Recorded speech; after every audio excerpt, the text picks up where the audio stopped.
Hello there, Atheist Junior here, your friend and humble narrator, and I'd like to introduce my audience to my guest today. His name is Micheal Granado. Now, Micheal is a naturalistic philosopher. His background is in philosophy, historical studies, and theology, and he's currently a PhD candidate at Staffordshire University looking to get his doctorate in philosophy. He specializes in the history and philosophy of science, and he actually studied the history of creationism for his history degree. So we'll be talking about that a little bit. I have some questions that are already prepared for Micheal, but if you guys in the side chat have anything that you want to ask, you can just tag me or Peter, or you can send a super chat. So Micheal, thank you so much for emailing me and offering to come on the channel. How are you doing today?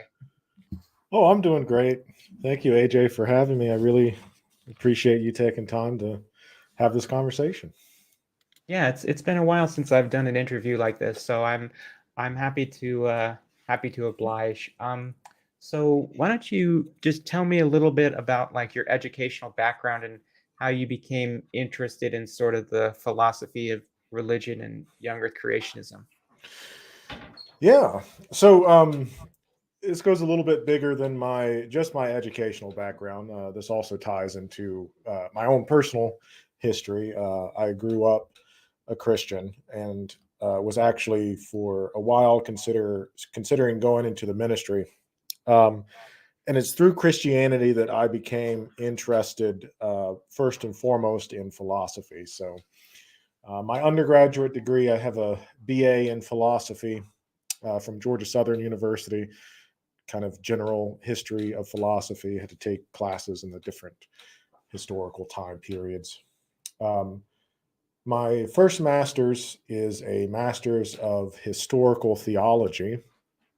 And this is when I started to get interested in the history of science, kind of broadly construed. It's a relatively new academic field. It really got started in the 90s and early 2000s. For my first degree, I was really interested in the history of the early modern church, and I looked at how Christianity changed as a result of Newton's Principia, and how that affected our view and understanding of God historically.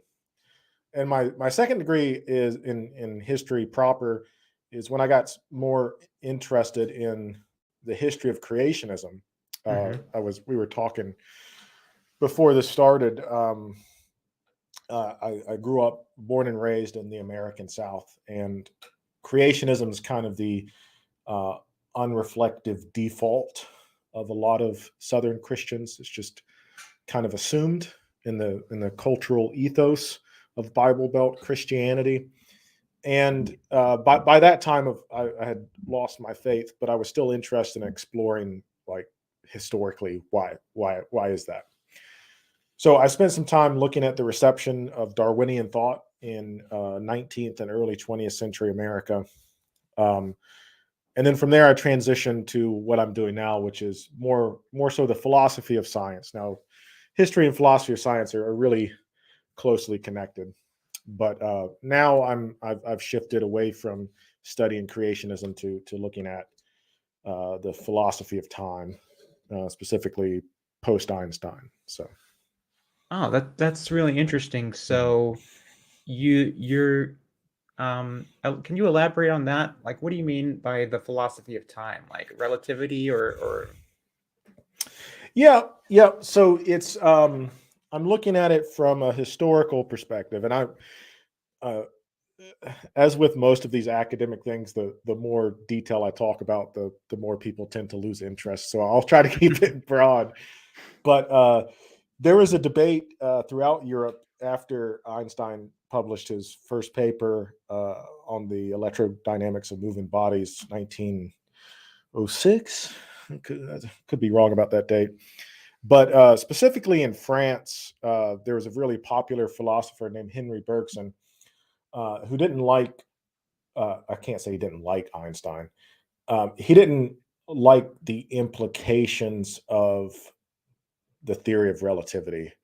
Specifically, Bergson argued that relativity carried a bunch of philosophical implications that he wasn't comfortable with. The biggest of which was that Bergson thought that relativity undermined our experience of time. Was it something like people thought that we lived in a deterministic universe, and then Einstein came out with his theories and kind of shook that up? That is, a lot of philosophers will take issue with that.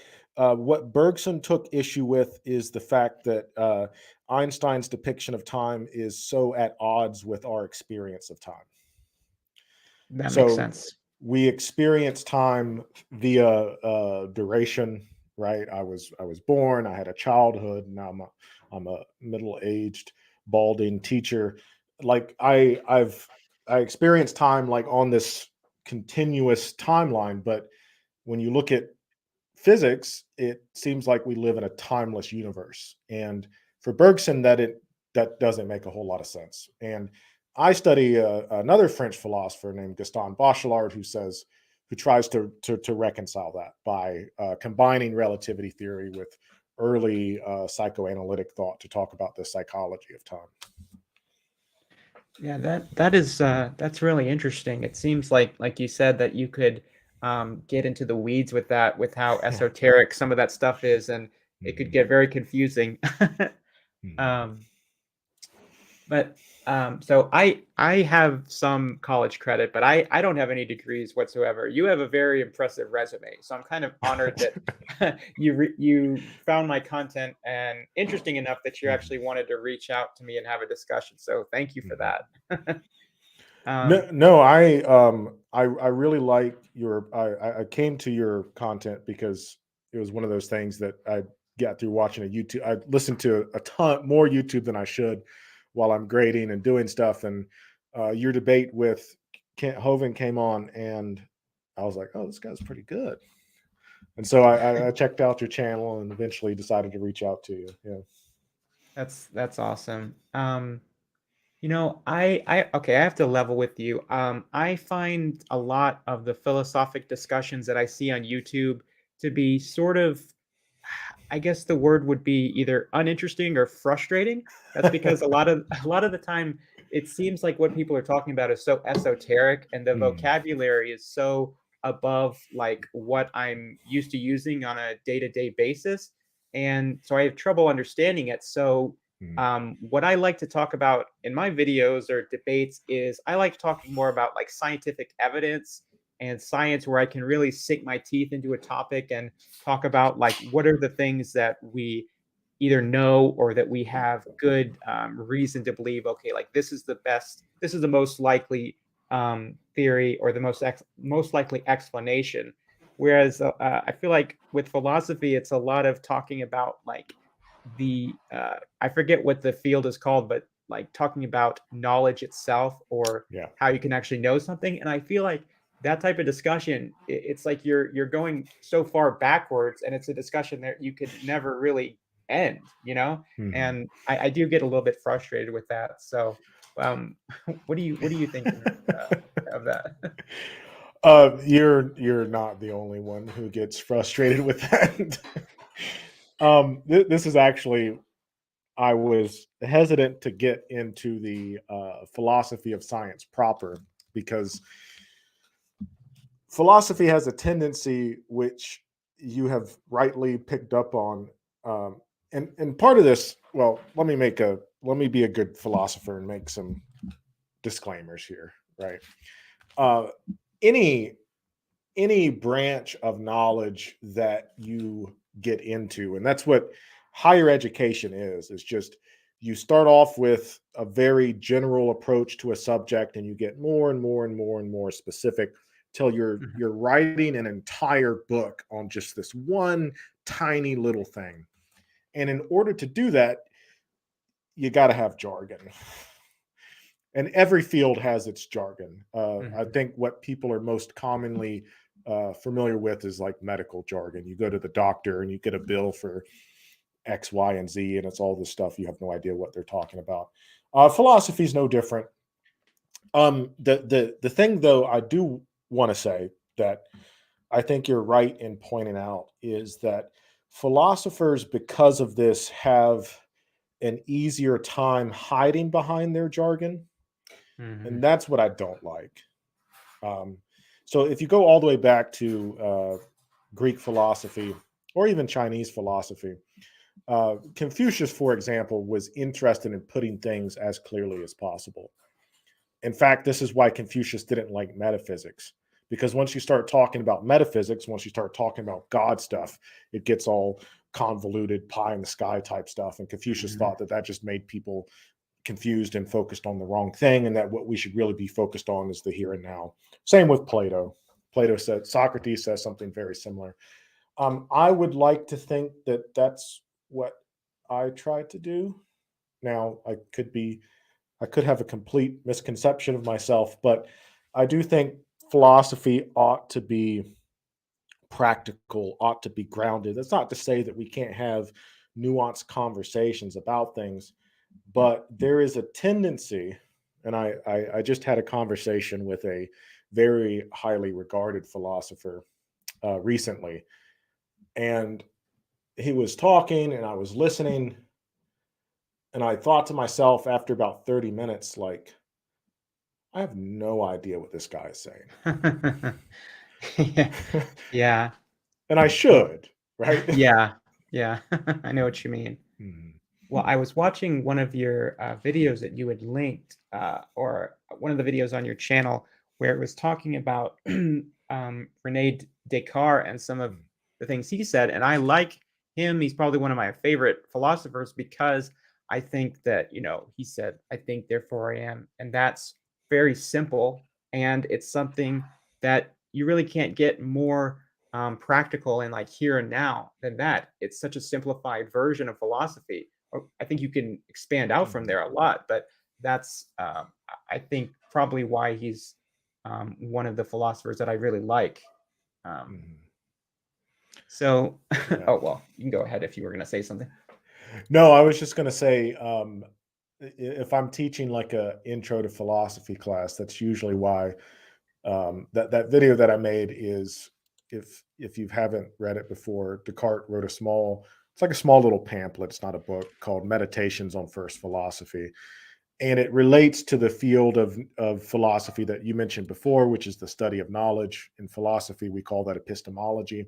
Hmm. But Descartes was uh, one of the very early modern philosophers who was wrestling with the question of the foundations of knowledge, specifically the foundations of science. So he was asking this question, and he was coming up with all of these logical conundrums. I think, therefore, I am, as a way to try to figure out what sort of basis that science could be founded on. Yeah, definitely. So, okay, so you saw my my debate with Kent Hovind. Now you're familiar with the Dunning-Kruger effect, right? Have you heard of Yes. this? Hmm. Do you think that Kent is a good example of this effect? Because I would definitely say he's a perfect example, probably the prime example. Yeah, so refresh my knowledge. Dunning-Kruger effect is people who think they're knowledgeable about something when in fact they're not. Did I get that right? It's basically like somebody who has a very low level of experience in a Hmm. subject. Like you have somebody who's totally unexperienced versus a scientist who's an expert in their field, where this person who's totally inexperienced thinks that they're as knowledgeable, if not more knowledgeable, than the expert, when really they don't know anything. And I think the idea behind it is it's not until you really have a ton of knowledge that you know how little you actually know. And you're delusional when you don't have any experience in a field. You Hmm. think a lot higher of yourself. You've got a bigger ego. And it's not until you've gained that experience and knowledge that you actually realize, what your level of knowledge is. And I think the idea with Kent and the Dunning Kruger effect is that Kent seems to think that he knows better than all of the expert scientists anywhere ever. Yeah. Yeah. I noticed this. I would be very inclined to agree with you there. And this seems to be something that is systematic of a lot of creationists. Hmm. Um, this is starting to change because you are starting to see, like, and maybe we could talk about this a little later because I found it like super fascinating, but you are starting to see like creationists with actual like science degrees. Yeah. But a lot of them, like Hovind or Ken Ham, is probably another big example here. Well, actually, I think Ken Ham has like an engineering degree, if I'm not mistaken.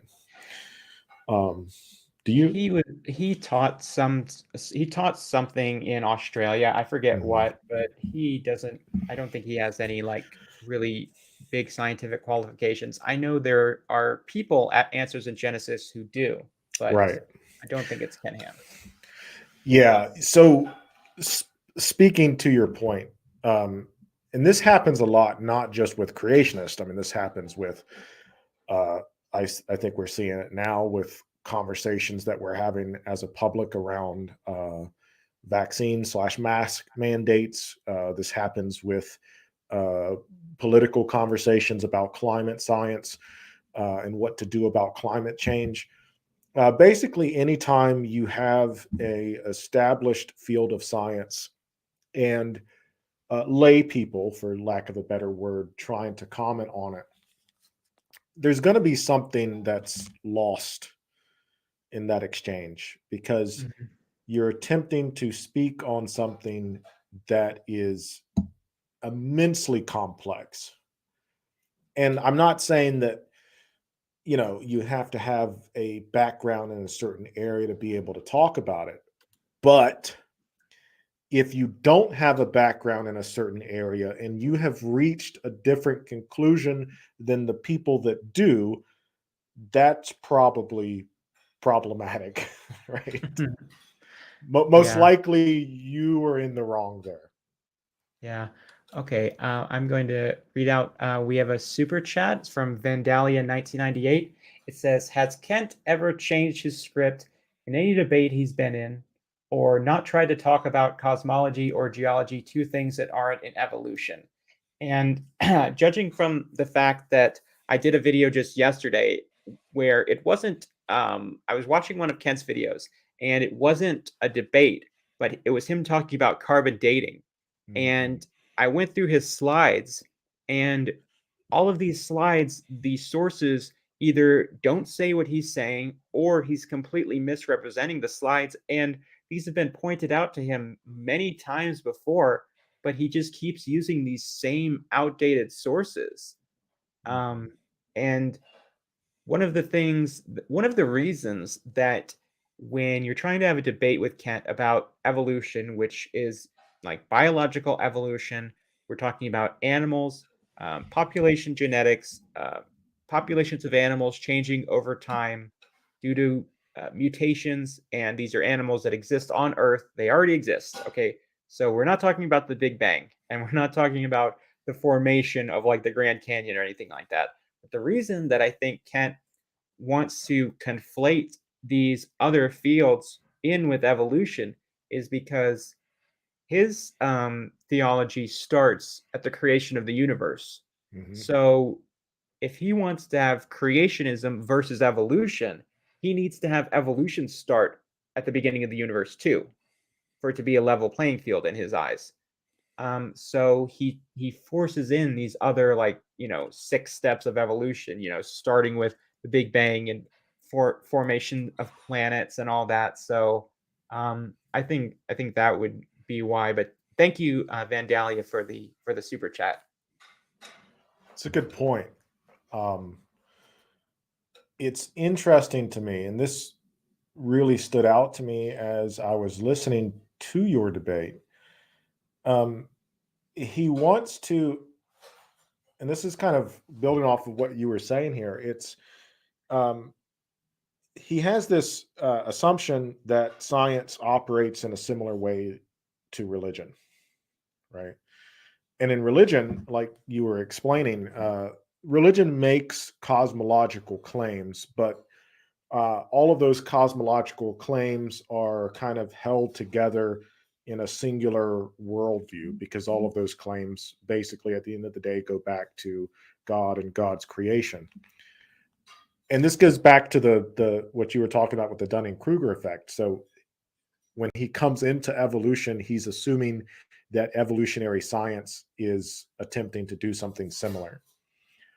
But in reality, Big Bang cosmology is over here, and biological evolution is over here. And Yeah. there might be a connection to each other, but like if you're having a debate about evolution, you shouldn't be talking about Big Bang cosmology. Yeah. I agree. Okay. So I have a question here from Randolph Richardson. It says, is philosophy of creationism a subcategory of philosophy of religion? So, Randolph, this gets tricky. Um, it gets tricky because you have Christian philosophers. So it's possible to have a creationist philosopher who wants to approach creationism from a philosophical perspective. This is what's the guy's name? Do you remember who wrote Darwin on Trial? Is it Philip Stephen Johnson? Meyer? It might be Stephen Meyer. So there's a handful of creationists who see creationism as a philosophical counter to evolutionary naturalism. So in that sense, you're right.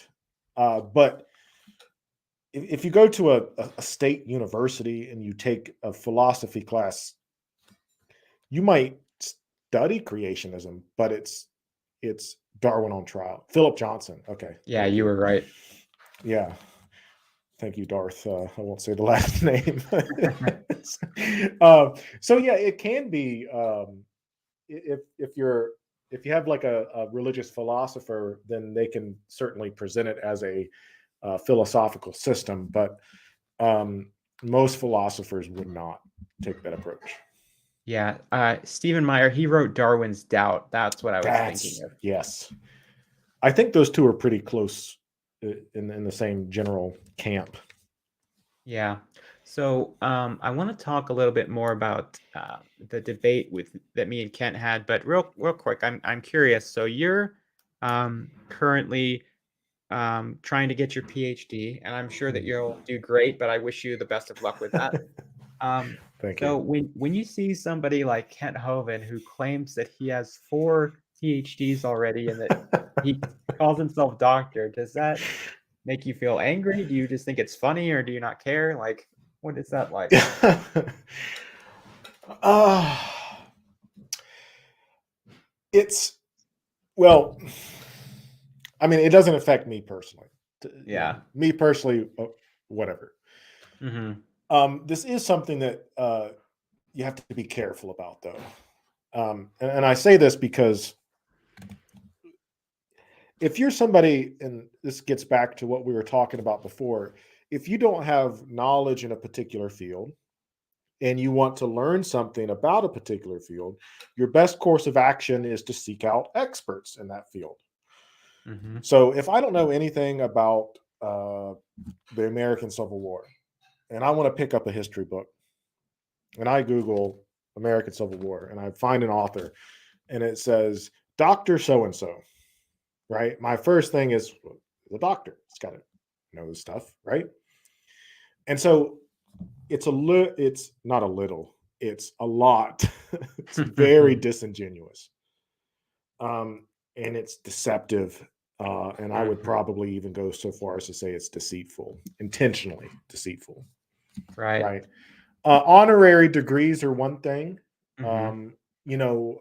So Staffordshire University is a university in the UK.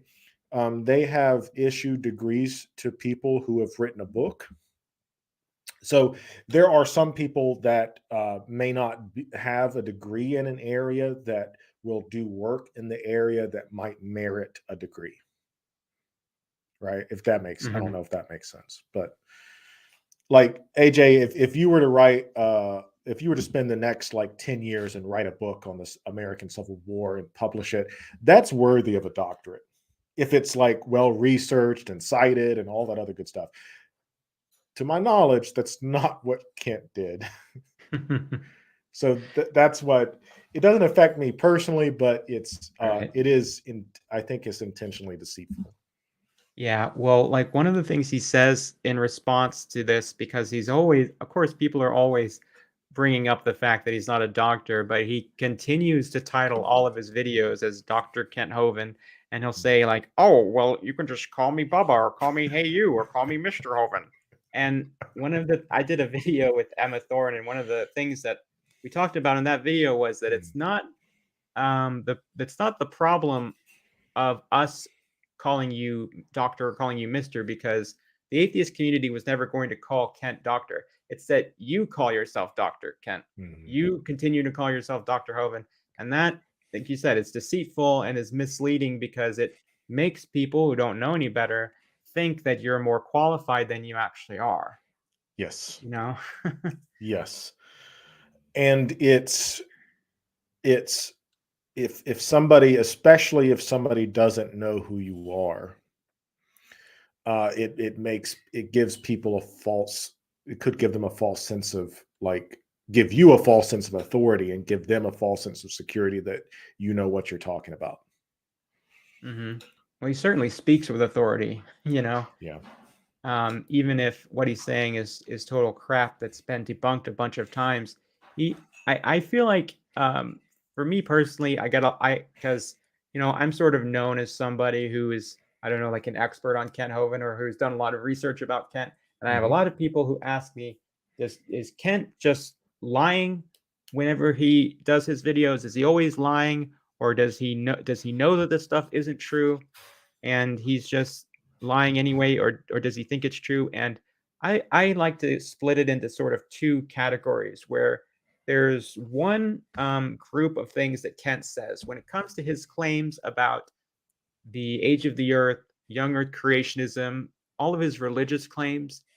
He believes that stuff to be absolutely true, because it seems like once Kent gets an idea in his head and thinks this is true, then nobody else can tell him anything about that. He believes that it's true, and he surrounds himself with yes men at his dinosaur camp and gets rid of the people who might, contradict him. And when you're around that environment for long enough, you will start to believe, the stuff you tell yourself. However, there's another category of things he says, like when he says, "Oh, you believe that you came from a rock, or you think everything fit in a dot, smaller than a period on a page." That's just him making fun of atheists. That's just him making fun of people. I think he knows that that is ridiculous, because he made that stuff up, and he made it intentionally ridiculous because he's mocking people. So I think he knows that, basically when he talks about his beliefs, I think he does believe that stuff. But when he talks about other people's beliefs, I think even he knows that that's a bunch of crap, but you'll never get him to admit that. Right. He's basically the exact opposite of what you want to be for an interlocutor with a discussion like that. He's not fair to the other side. I mean, straw men out the wazoo. Mm-hmm. I'm not sure that he's even like, at least from what I've seen, he's also like just not familiar with evolutionary biology at all. Some creationists are, some are like super familiar, but I don't think he really I can't say he doesn't want to be. I don't know what his intentions are, but yeah, and speaking to that point that you just made, for creationists in Hovind's camp, there's this, they're committed to, I would also agree with you. I'm not as familiar with him as you are, but I've encountered this quite a bit. And I get asked by my students all the time, like, do people actually believe this stuff? Or is this just kind of a part of their identity? Or is this just a political move? Or if you are committed to the types of views about the Bible that people like Kent Hovind are and other creationists, then you would believe it. Hmm. Like there's a certain there's certain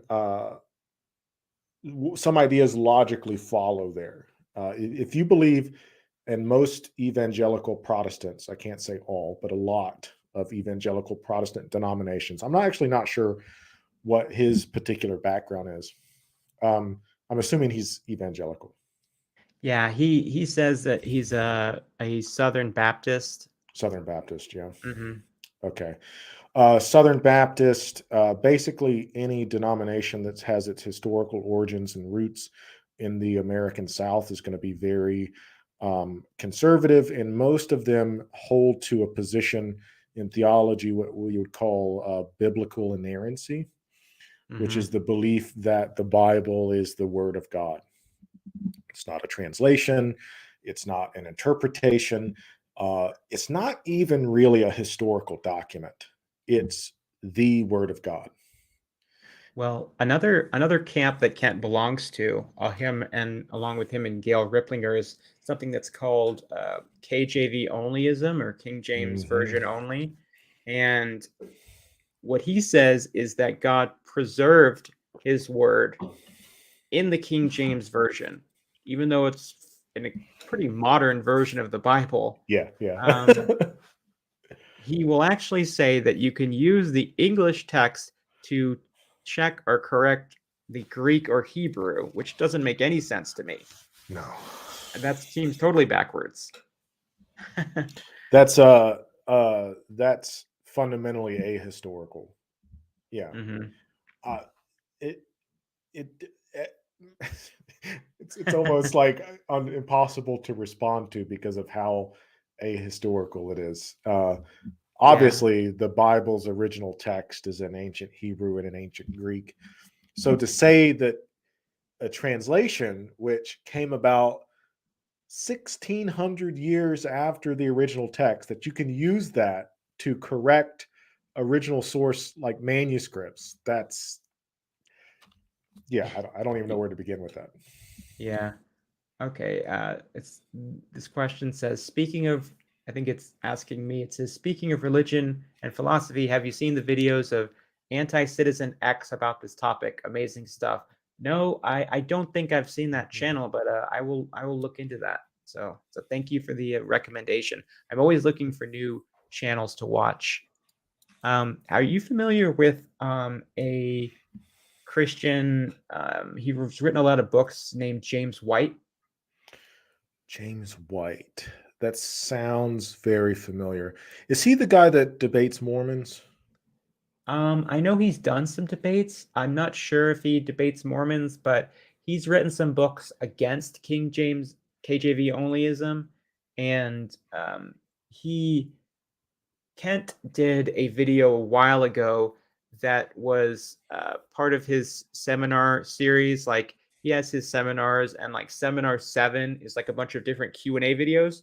And one of those videos is him talking about the history of the Bible and sort of the history of the Christian religion. And like it's just totally, like you said, ahistorical, Mhm. just either made up or just completely wrong. And James White goes through and sort of responds to a lot of the stuff Kent says, and it's really funny. And then they've had some back and forth responses because of him and Gail Ripplinger. Gail Ripplinger is what I call the female Kent Hovind, except crazier.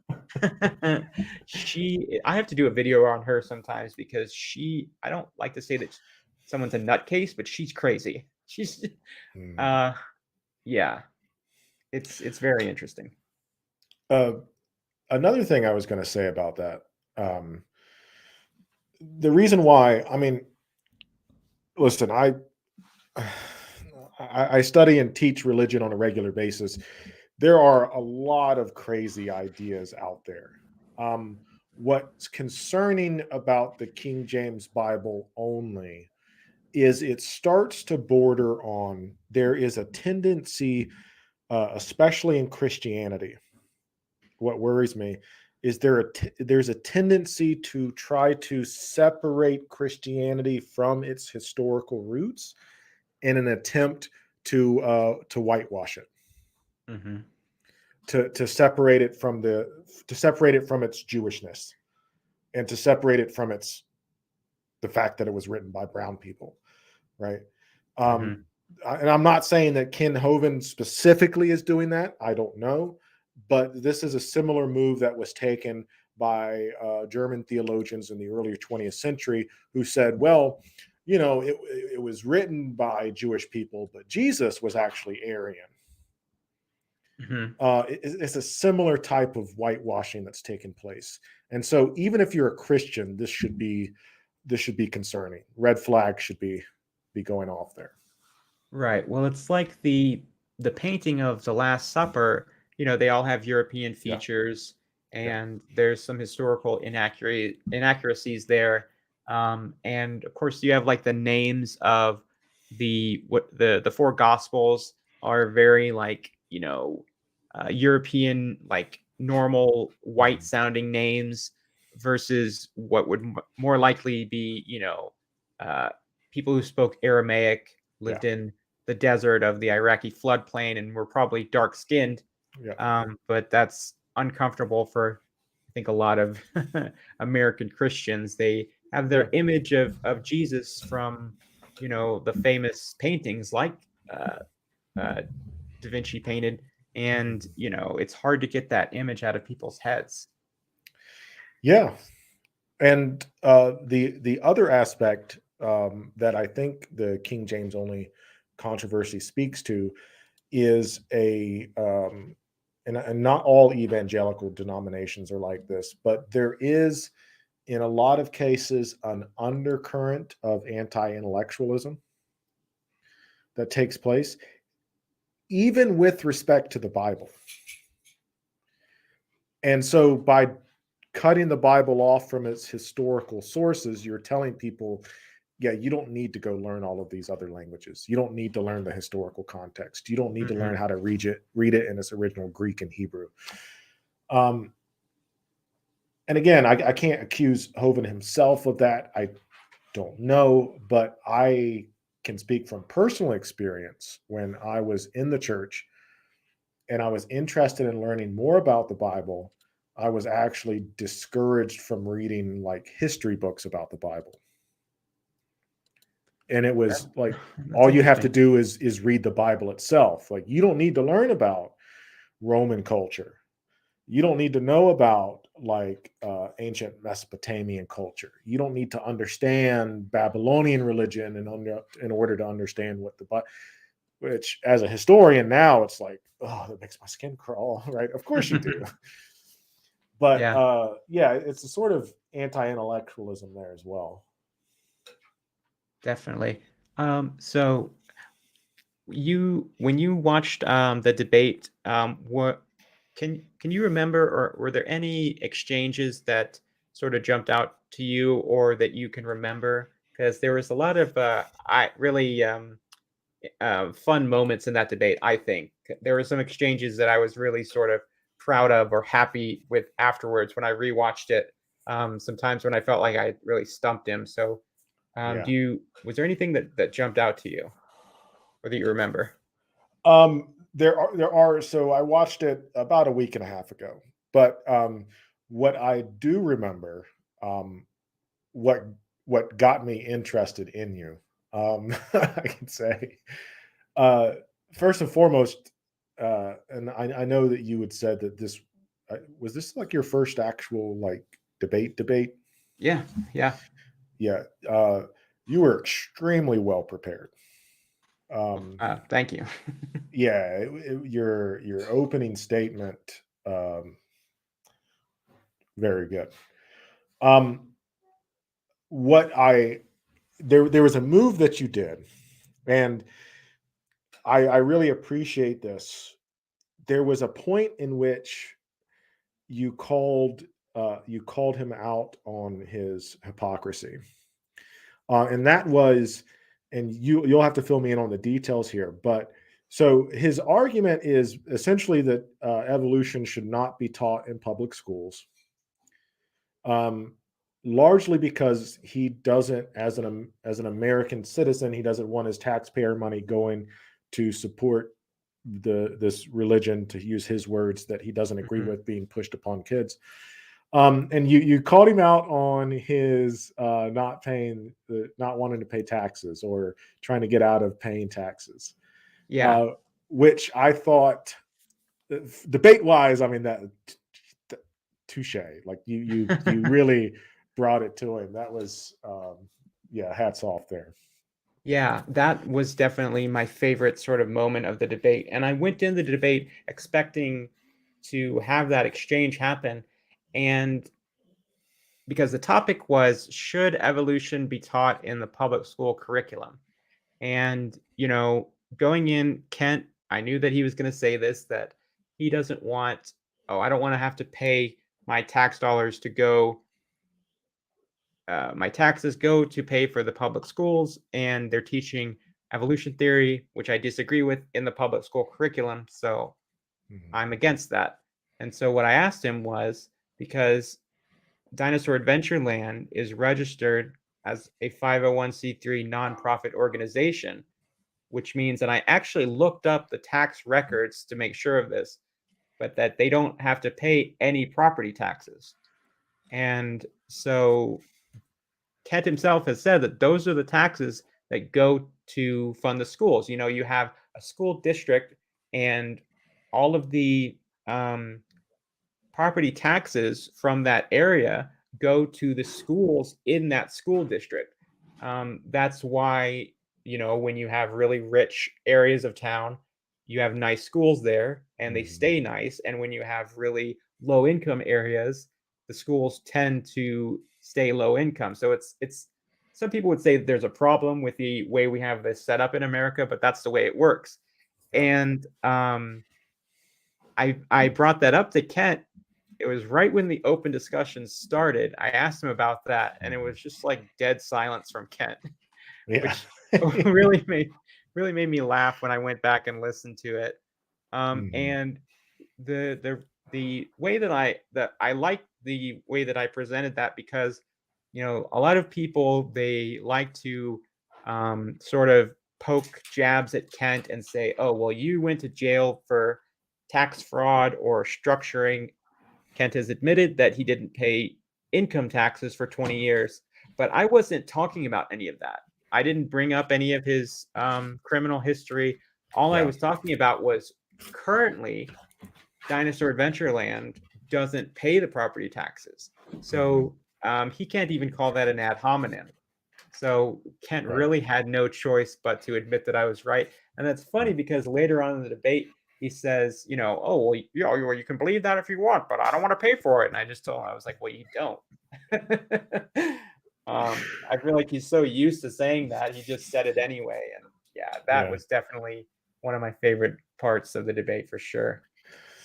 And another thing that I appreciated about your approach, and I've had conversations with some colleagues of mine. I myself, I don't mind doing debates. I'm under no. I don't ever go into anything like that thinking I'm going to change somebody's mind. That's not really how people change their minds. But the reason why I do them, and the reason why I think it's important for people to do them, like yourself, is that it's I could not get enough of these sorts of debates when I was younger. And it's these sorts of debates that kind of opened up the door for me to explore um, why why my faith might be misguided slash misled. And with someone like yourself, when you show up very that prepared, I mean, so there's and I want to say that you kind of stuck to your guns. You presented a very solid case for you started off with presenting a solid case for evolution, the science of it, which I think is fantastic. And that's he never directly responded to that, because I'm not sure that there's no scientific response that he could give. And so by doing that, you're presenting um, evolution as a credible science. And most of the other thing that I noticed was that his responses were almost always sarcastic, demeaning. Yeah. I mean, I think there's a time and a place for satire. I personally love your impersonation. It's really good. Um, but like he was very what's the right word? Uh he was Condescending. very patronizing. Yeah, Yeah. to you. Yeah. Yeah, I really I like to poke fun at Kent on my channel, so I went in expecting that, and really I'm not bothered by it. I was a little annoyed when Kent started trying to sell his DVDs during the debate because I feel like Yeah. that is just disrespectful. I'm Uh, just like, get out of here with that, man. Yeah. like, come on. But yeah, patronizing is a good word because when he talks about Professor Dave, who, by the way, is going to be on this channel tomorrow, I'm going to be doing an interview like this with Professor Dave, who had an amazing debate with Kent Hovind. In my opinion, the best debate with Kent ever. I think. Ooh, I'll have to watch it. Maybe also Bill Ludlow and a couple other people, Arn Ra, Jeannie Scott. But for me, if I had to pick one, like a desert island, and I have like a recording or like a hard drive that has one debate on it, I would pick that one because I just love how aggressive he is. Like I'll send you the link. I put together like a 1 minute like short version of the debate that I titled it Kent Hovind and Professor Dave yelling at each other because that's basically what it was. Um, so yeah, I'm going to be talking to him tomorrow, and I really appreciated that. I tried to be more sort of cordial. I sort of expected. It was weird when he brought out a pacifier that had the word time written on it and started sucking on it. That was weird. Yeah. Um,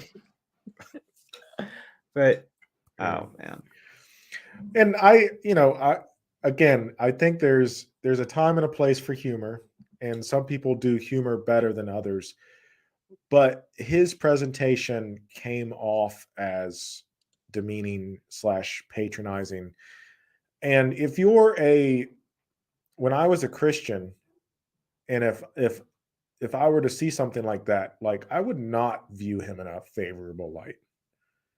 hmm that Like makes sense. what makes you think you could talk to somebody like that?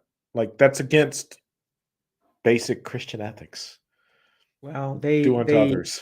they sort of see it as an us versus them thing. It's kind of like team sports, so they Hmm. get fired up when they see Kent sort of, I guess, sticking it to the atheists. But okay, we have another super chat from Vandalia 1998. It says Kent pushing his anti-vax and seed eating ideas worries me more than his stupid young Earth creationist stuff. So I guess you're talking about apricot seeds that contain cyanide.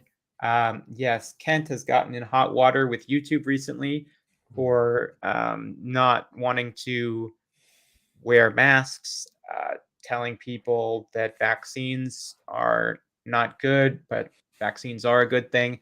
I've been vaccinated twice, and I recently got a test for COVID-19, and I'm negative, so that's a good thing. But Kent, he has a lot of sort of anti anti-vax and anti-mainstream medicine beliefs. He likes a lot of alternative medicines, which for some reason always seem to be more dangerous than either doing nothing or the actual treatments. I don't know why that is, but Hmm. it's like putting drops of bleach in your kid's milk and stuff like that. Like, don't do that. Hmm. I yeah, that's crazy. I have a friend of mine who studies he studies cults, and he studies how people become indoctrinated slash radicalized. He's working on his PhD at the University of Kansas. Shout out to Cameron. But we were having this conversation a while back because uh, we were talking with another teacher friend of mine, and Cameron and I were talking about conspiracy theories and like anti-science rhetoric. And this person was like, "Well, I get that it's interesting academically and intellectually, but I don't see why, like, practically, it's all that important." This was pre-COVID, Hmm. and my response was that all of this stuff is connected. Like, conspiratorial thinking is like this intellectual corrosive acid that eats away and at a person. And if you accept this uh, anti-scientific, anti-intellectual attitude, it's going to influence other areas. Hmm. So, like, yes, young Earth creationism in and of itself is pretty benign. A young Earth creationist is not going to carry out an extreme religious act based on their interpretation of the first two chapters of Genesis, but they may take that same interpretation to, for example, women's rights, gay rights issues, and this is where it starts to become problematic. Hmm. Because it's all rooted in the same thing. And what we've seen recently with the anti-vax movement, uh, I saw this coming because the same sort of anti-scientific attitude that people were taking for established fields such as evolution, such as Big Bang cosmology, it was only a matter of time before that starts to get to apply to other areas like public health. Yeah. Well, we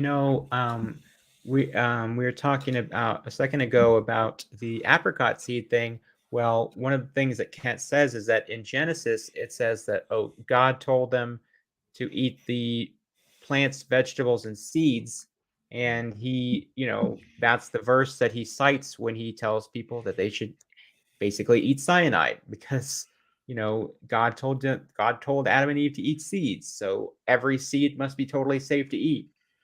And I they haven't heard about this apricot seed. yeah What is the context?